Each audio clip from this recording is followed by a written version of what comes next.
que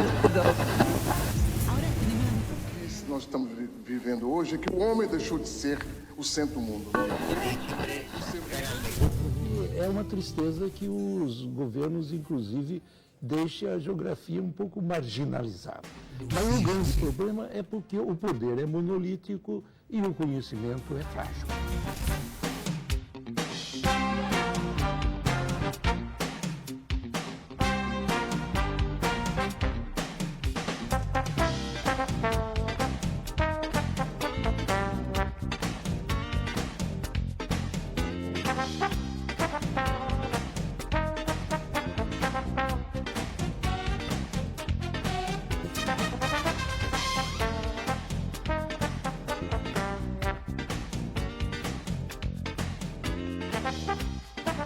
Oi, galera, estamos aqui com mais um episódio do Cadê Meu Norte?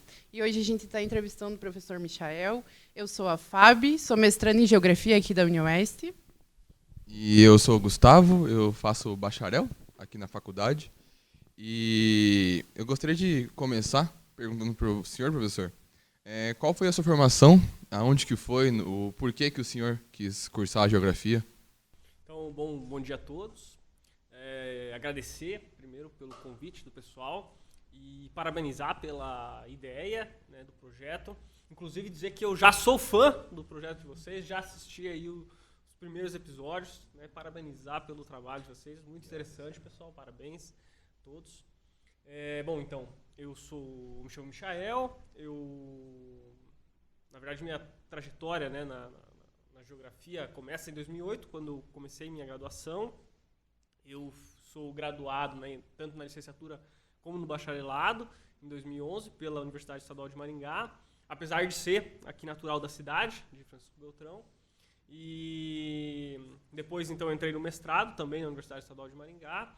E meus estudos aí desde a graduação, desde lá do primeiro ano, já comecei a me envolver, né, com projeto de pesquisa e tal. E sempre na área da geomorfologia, né, sempre trabalhando com relevo. E depois também no doutorado, né? Então em 2014 terminei o mestrado na UEM e em 2014 iniciei meu doutorado na Universidade Federal de Minas Gerais e aí até 2018, né, fiz o meu doutorado, fiz um período de sanduíche também na Université de Aix-Marseille, na França, né, um ano, e depois eu fiquei um tempo na UTFPR como professor temporário e depois, então, de 2019, né, até muito recentemente, estive aqui na Unioeste, também como professor colaborador temporário, e então a maioria do pessoal aí já me conhece. Falar um pouco, então, do que foram meus estudos, né, pessoal? Então, todos os meus estudos, como eu falei aí, toda a minha carreira foi dentro da área da geomorfologia, né? O que é a geomorfologia? Pessoal, eu olho aqui... É que agora eu fiquei na dúvida, assim.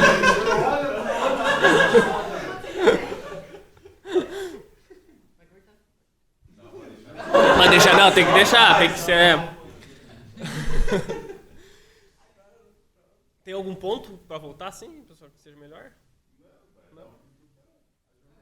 Bom, então, todos os meus estudos, né, pessoal, foram na grande área da geomorfologia, né? A geomorfologia, então, é a ciência que estuda o relevo. Tinha um professor no doutorado, o professor Valadão, que ele dizia que a geomorfologia ela se baseia, então, num tripé, né, que seriam 3 bases aí que fundamentam a geomorfologia, que são as formas de relevo, ou seja, a parte mais aparente, né, que é o que a gente vê, então, uma montanha, uma serra, um rio, né, isso faz parte da morfologia da paisagem. Essa morfologia da paisagem a gente pode tanto estudar ela a partir de uma perspectiva macro, né, das macroformas. Então a gente pode pensar, por exemplo, uma grande cadeia de montanhas, né, os Andes, por exemplo, são uma macroforma.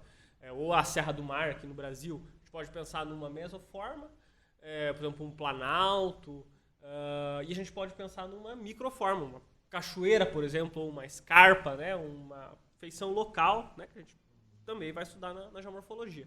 Importante a gente pensar na geomorfologia que isso não tem uma implicação só espacial, né? Então as formas elas não têm só uma dimensão no espaço, um tamanho físico que a gente vê, mas elas também têm uma dimensão temporal, ou seja, elas foram elaboradas ali ao longo de um determinado período, né? Geralmente a gente tem uma relação direta entre isso, né? Formas maiores são elaboradas mais lentamente. O segundo tripé da geomorfologia seriam os processos, né? Então, principalmente os processos de erosão, intemperismo, denudação, transporte e deposição.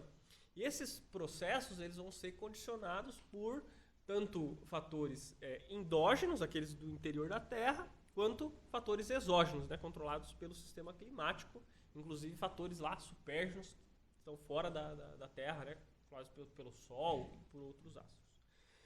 E a gente tem, por último, né, os materiais, a última parte ali desse tripé, que seriam os materiais que são resultado desses processos, que influenciam também esses processos, né? Esses materiais podem ser tanto materiais consolidados, como por exemplo as rochas, ou materiais inconsolidados, como por exemplo lá os seus solos ou os sedimentos.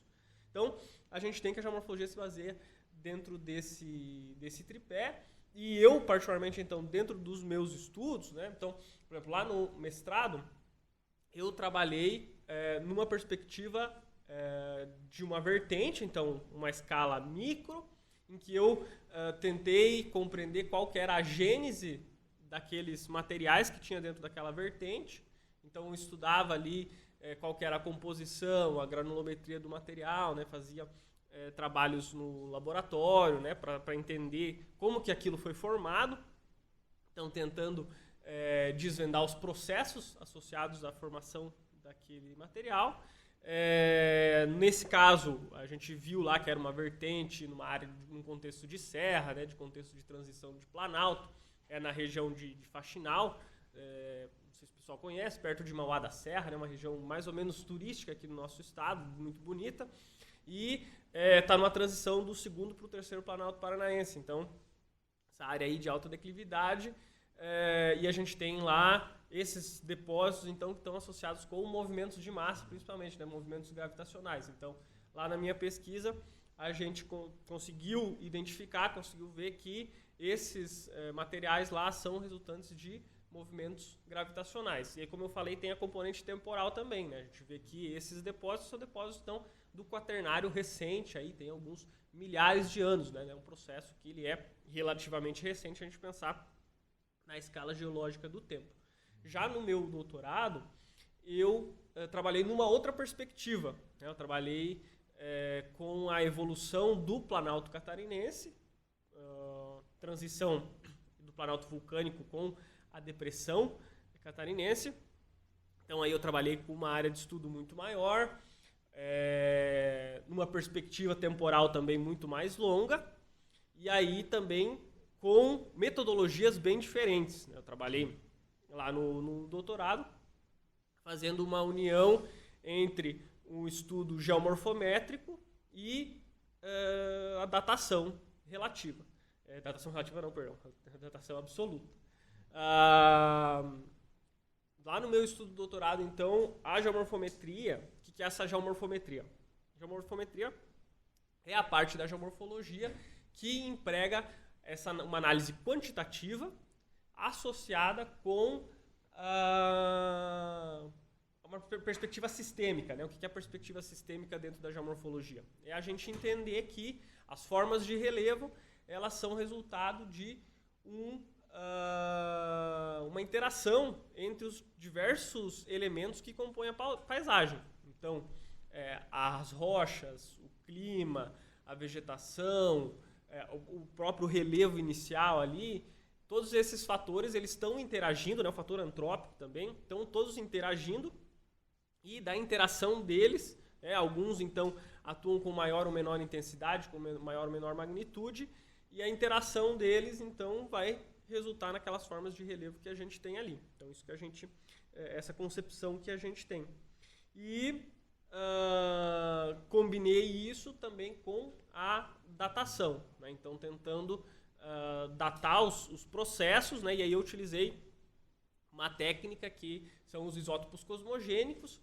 Os isótopos cosmogênicos é uma técnica que na geomorfologia ela é relativamente recente, né? Então começa a ser utilizada aí a partir dos anos 80, 90, que se baseia, então, na utilização desses isótopos para datar materiais, e também a gente consegue, né, datar taxas, né, consegue apresentar taxas de processos que ocorrem. O isótopo cosmogênico, então, falando um pouco, né, o que é o isótopo cosmogênico, né, pessoal? Então, esse isótopo cosmogênico, ele é produzido lá na alta atmosfera. Então a gente tem a energia solar, o bombardeamento constante, né, da atmosfera terrestre por essa energia solar. A gente tem tanto a radiação eletromagnética, mas nesse caso é mais importante até grandes eventos, por exemplo, explosões solares, né, outros eventos de grande energia cósmica. E essa energia, quando chega lá na alta atmosfera, vai interagir com esses componentes da alta atmosfera e vai resultar, então, numa precipitação em cascata de elementos, né? Uma série de elementos ali, de materiais, minerais, né? Esses minerais, na superfície, vão interagir com outros minerais, por exemplo, o oxigênio, o ferro, o silício, e vão produzir, no interior dos minerais, esses isótopos, né? E dentro desses minerais, então, minerais específicos, no caso eu lá no meu estudo utilizei o quartzo, né? Então, o berílio produzido dentro do quartzo. A gente tem, por exemplo, o berílio se produz principalmente nas olivinas e nos quartzos. Quartzo, né, a gente sabe que os silicatos aí estão presentes em grande parte da superfície terrestre, né? Um dos grupos de minerais mais comuns. Então, esse berílio lá, que se produz dentro do interior do mineral, ele tem dois isótopos. O isótopo do berílio 9 e o berílio 10. O berílio 9 ele é um isótopo estável, ou seja, ele não diminui a massa dele ao longo do tempo. E o berílio 10 é um isótopo instável, ele diminui a massa dele ao longo do tempo. Então, isso faz com que a gente consiga fazer uma relação entre os dois, e com isso a gente consegue ter uma idade do mineral, né? Até porque essa irradiação ou essa incorporação, essa produção de berílio ali dentro do mineral, ela acontece só nos primeiros metros da superfície. Então a gente consegue saber qual que é a velocidade que isso ocorre e, inclusive, né, a velocidade com que o material ele é removido da superfície, ele é trazido à superfície. Então a gente tem o que a gente chama de taxa de denudação. A gente consegue saber qual que é a velocidade de remoção dos materiais, envolvendo a erosão e também o transporte de um determinado material. Então, isso tem uma vantagem importante para a gente na geomorfologia, que isso permite que a gente não só date um evento, né, porque isso a gente sempre teve, né, essa possibilidade, por exemplo, de datar eventos. Tem uma erupção vulcânica, então você pega lá a cinza vulcânica e consegue datar isso. Você consegue associar uma data àquele evento ali. Ou você teve uma inundação, por exemplo, e consegue datar aquele material associado àquela inundação. Mas a grande vantagem aí dos isótopos é que a gente consegue, então, ter uma taxa de evolução desse processo, né? Então a gente consegue associar um ritmo, né, de produção, por exemplo, de um ritmo de denudação, que é o mais comum que a gente utiliza mais. Professor, bacana. Hoje a gente trouxe você aqui porque a gente sabe, não sei se todo mundo já sabe, que o professor está indo para a Itália desenvolver uma pesquisa, né? E a gente queria saber um pouco mais sobre essa sua pesquisa que você vai estar desenvolvendo lá. E outra coisa também, que muitos acadêmicos, muitos alunos sonham em ir fazer intercâmbio em outros países. E a gente queria ouvir de você se é possível isso, se aqui na geografia da UniOeste existe essa possibilidade, como que funciona. Então, sobre sua pesquisa e sobre como funciona o intercâmbio, como funciona para ir para fora, para estudar e para pesquisar. Bom, então, vou começar pela parte da pesquisa, né, pessoal? Então, como ir, né, como conseguir a pesquisa, enfim. Então, eu, como citei, no meu doutorado eu fiz o que a gente chama, né, de doutorado sanduíche, eu fiquei 1 ano fora. Nesse caso lá do meu doutorado, eu estava num projeto, né, do meu orientador do doutorado, que ele tinha, né, um projeto que chama CAPES-COFECUB, né, e isso é uma parceria Brasil e França, e previa, então, né, que alguns estudantes de doutorado, de mestrado, enfim, fizessem um período fora, um período de sanduíche. Então essa é uma das possibilidades, né? Então você entra em um projeto que já tem isso previsto. No caso aí, por exemplo, a Bolsa do Brasil, né? Tem vários editais do CNPq, por exemplo, que você pode acessar lá e ver se tem algum edital aberto, se encaixa na tua pesquisa. Aí você busca. Outra alternativa é você tentar diretamente uma pesquisa fora do país, né? Tentar fazer um mestrado, tentar fazer um doutorado fora do país.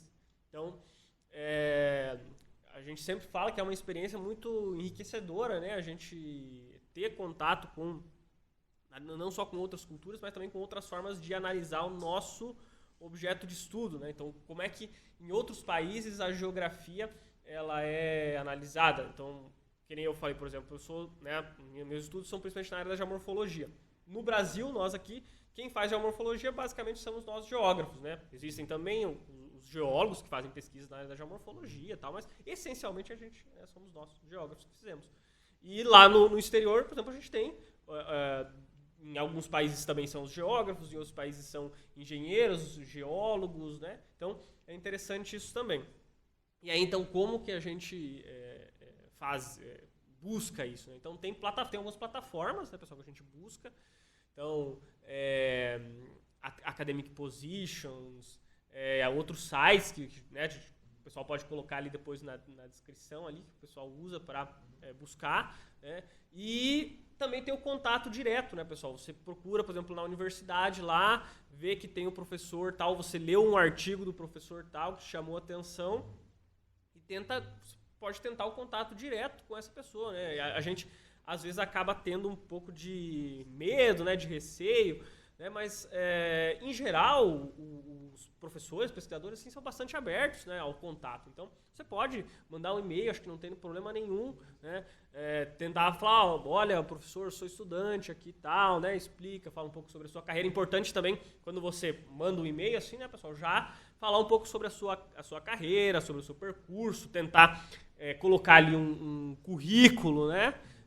E uma coisa importante, sempre, é tentar, né, pessoal, se especializar, fazer uma língua estrangeira, né, principalmente o inglês. Então, e que nem esse currículo quando você faz, né, quando você vai fazer o contato, claro, você vai precisar escrever em inglês. Então, uma dica também ao longo da graduação, no mestrado, né, tentar sempre aperfeiçoar a língua, em língua estrangeira, tentar fazer um bom curso de inglês, né, porque a gente sabe que a maioria da produção científica, né, internacional é feita em inglês, então acho que é importante a gente também buscar essa especialização, né? Isso é um fator importante para... Eu fiz uma pergunta, professor, sobre o senhor falou do currículo, né, do contato direto.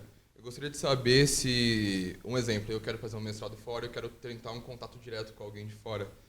Além da língua estrangeira, que é muito necessária, né, que o inglês, acho que o inglês seria o básico, né, para ir para fora. Esse currículo, imagino que vocês não saibam, né, mas quem é pesquisador tem que ter o currículo Lattes, que é basicamente a face do cientista brasileiro. Que todo pesquisador precisa ter o currículo Lattes para você conseguir ser o pesquisador, por assim dizer. Eu gostaria de saber se eu conseguiria usar o currículo Lattes, ou qualquer pessoa que quiser usar, para conseguir ir para fora, para mostrar, o exemplo de que pesquisador eu sou, eu preciso fazer um currículo eu mesmo. Assim. Então, na verdade, no exterior ele é até um pouco mais flexível, né? A gente tem no Brasil a gente tem o Lattes, que na verdade é uma ótima plataforma, inclusive ajuda bastante a gente até a normalizar, padronizar. Eu gosto bastante também da forma como o Lattes é organizado, né? Acho que é bem legal. Mas no exterior existe uma flexibilidade, mas como você citou, é possível sim, porque inclusive o Lattes ele produz uma versão do seu currículo em inglês, né? Então você pode inclusive exportar lá o teu currículo, tem nas opções do Lattes exportar em inglês, então você pode fazer isso sim. E tem outras versões de currículos, assim, não como o Lattes, mas a gente que está no meio científico, a gente sabe que hoje em dia praticamente todos os artigos que a gente escreve, a revista pede lá o ORCID, né, o ORCID. Então você tem que ter lá esse número, que na verdade é uma plataforma também que você cadastra não só os teus artigos, mas você pode colocar lá no ORCID também os teus dados de percurso profissional, tua carreira, você coloca lá também, ano de formação. Então você preenche lá o teu ORCID com essas informações e internacionalmente é bem aceito, né, você colocar o teu ORCID.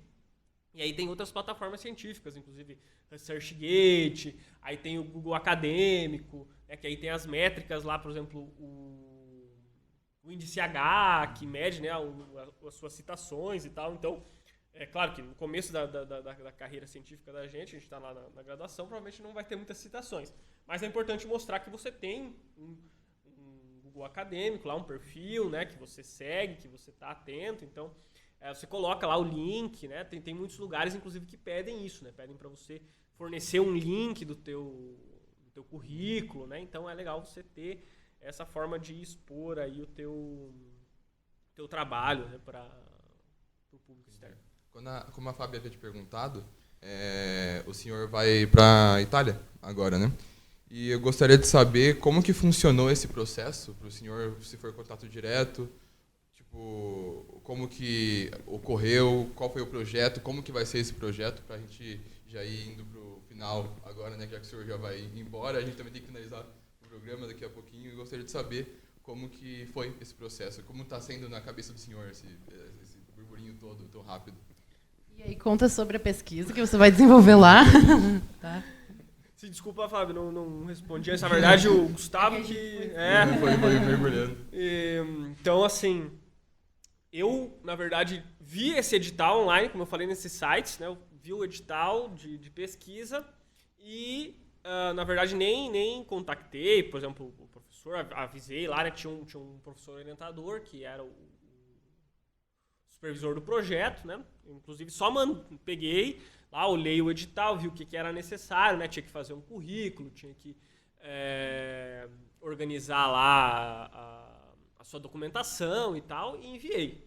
Tinha uma plataforma online que tinha que se cadastrar lá, você colocava suas informações, e aí o processo era análise de currículo e tinha uma entrevista, né? Então esse foi o processo que eu fiz. Existem outros processos, por exemplo, eu inclusive fiz outras seleções, né? Por exemplo, eu fiz uma outra seleção que era na Finlândia, e aí esse pedia um projeto. Então, eu tinha que escrever, né, basicamente, ali o que eu ia fazer, como que... existe um projeto lá, mais ou menos, que vai ser executado, e você analisa aquilo ali e coloca como que você vai contribuir, quais que são as suas experiências, no que você é especialista, né, como que a sua especialidade se encaixa naquele projeto, né? Então, geralmente tem isso também. Existem outros grandes chamados, por exemplo, em Portugal tem a FCT, né, que daí todo ano tem chamadas da FCT. Aí você escreve lá o teu projeto 3 a 5 páginas, e você coloca ali, faz um currículo breve. Então, mais ou menos isso. Agora, em relação à minha pesquisa. Então, a gente tem lá na Itália, e em geral na Europa, a gente tem um conhecimento sobre a paisagem que ele é um pouco mais antigo do que o nosso, né? Então, por exemplo, esse rio que eu vou estudar, que é o Rio Po, que é o rio mais longo da Itália, ele tem mapas, tem cartografia desse rio que data lá do século XVIII, né? Então, em 1700 a gente já tem alguns mapas sobre esse rio. A gente já tem algumas informações sobre ele. E essas informações aí permitem que a gente tenha um conhecimento sobre a história de evolução do rio, né, no caso, mas da paisagem em geral, muito mais detalhada em relação ao que a gente tem aqui na América do Sul, em geral, no Hemisfério Sul, em geral. E aí, no caso do meu projeto, né, eles fizeram um projeto em 2008 para tentar identificar a evolução do rio, porque lá, então, nos rios italianos em geral, a gente tem 3 fases de evolução. Então, antes da Segunda Guerra Mundial, a gente teve uma fase lá que se baseou principalmente na retirada da vegetação, deflorestamento, e na agricultura mais ou menos intensiva. Né? Não era uma agricultura mecanizada, então se ocupava principalmente as partes mais altas da vertente, né? Não tinha essa ocupação dos vales, como a gente tem posteriormente. Então, essa fase é marcada por uma intensificação do fluxo superficial, né, da erosão superficial, e isso se reflete nos rios. Então, os rios lá era bastante sedimentação, os rios apresentavam um padrão ali entrelaçado, e depois, ali da segunda metade do século XX, depois da Segunda Guerra Mundial, com essa revolução agrícola também que a gente tem, se passa a ocupar os vales, né, a agricultura mecanizada, e lá na Itália, particularmente, já começa um reflorestamento dessas áreas lá na média e alta vertente, as áreas mais inclinadas, né, essas áreas meio que são abandonadas e passa a se ocupar essa área do fundo de vale. E associado a isso, a gente tem tanto uma exploração muito grande do rio, dos materiais do rio, então retirada de areia, cascalho, né, para construção civil, enfim, diversos fins. E isso vai resultar no rio em uma mudança no seu padrão. Então, esses rios que eram um rio entrelaçado, que era um rio com bastante sedimentos, ele vai diminuir a quantidade de sedimentos que tem no rio, né, vão ser diretamente retirados, e também porque vai ter essa vegetação, vai diminuir um pouco essa sedimentação. Então, o rio vai ter mais energia, vai incidir mais e vai diminuir a sua largura, né, o rio vai ficar mais estreito. Então, essa é a segunda fase, e a partir dos anos 90 se busca uma renaturalização do rio. Então, diminuem essas intervenções, né, inclusive que eram feitas para inundação, né, que foram construídas nesse período entre 1950 e 1990. E aí, a partir dos anos 90, diminui-se um pouco essas intervenções para tentar deixar o rio mais natural, né, e se verifica, de fato, aí, um aumento da largura do rio, e uma mudança nesse padrão, né? Diminui-se um pouco, se desintensifica esse processo de incisão e de estreitamento do canal que começou lá na metade do século XX. E aí, então, o meu projeto particularmente é fazer uma atualização desses dados, então, nesses últimos 10 ou 15 anos, ver o que ocorreu nesse padrão aí de dinâmica do rio, né? Se o rio, de fato, ele está num caminho para sua recuperação geomorfológica, ou se, na verdade, aquilo ali era só um estágio temporário, né? E o rio continua, na verdade, diminuindo sua largura, incidindo, porque essa pesquisa ela vai, então, suportar, vai ser a base para projetos que eles vão fazer de renaturalização do rio, né? Porque a gente tem essa tendência mundialmente, né, que é de tentar renaturalizar os rios, né? Diminuir as intervenções que a gente tem nos cursos d'água, né? As canalizações, esses tipos de intervenções que a gente tem para deixar o rio o mais natural possível, deixar que ele retorne ao sua dinâmica natural, né? Então, basicamente é isso. Professor, eu acho que gostaria de agradecer, então, a sua presença, que mostrou, né, a importância da ciência brasileira e dos cientistas brasileiros. Você está indo para a Itália, contratado pelo governo da Itália, para fazer um projeto para eles. Então, é muito importante a gente valorizar os nossos cientistas e a nossa ciência. E também dizer que, aqui na UniOeste, se você quiser vir fazer geografia, a UniOeste é uma universidade pública, gratuita e de qualidade. Os processos para entrar, tem o vestibular, tem o Enem, aqui aí você entra pelo SISU, e tem o Provari também. Tudo isso você encontra lá na página da UniOeste, né? Quer falar alguma coisa, Gustavo? Eu gostaria de parabenizar você, professor, porque, como a Fábio disse, é muito importante, ainda mais com o pouco investimento que a gente conseguir mostrar o poder brasileiro do conhecimento, indo para fora e de lá demonstrando que a gente tem capacidade, sim, para conseguir demonstrar nossa ciência, porque o Brasil é um país de muitas riquezas, de muitos processos, né? Porque como é um país totalmente continental, é uma diferença muito grande e muito bonita, né? Como tem 5 ou mais biomas brasileiros diferentes, e ver como o senhor tem essa paixão pela geomorfologia é maravilhoso. E isso inspira nós que queremos cursar geografia, que queremos fazer mestrado, doutorado e ter uma vida científica, e eu quero parabenizar muito o senhor, porque o senhor é um exemplo para muita gente. Eu queria agradecer a presença do senhor e dá uma emoção de entrevistar o senhor, professor, muita emoção. Mas eu acho que é isso. Com isso a gente encerra, então, mais um episódio do Cadê Meu Norte?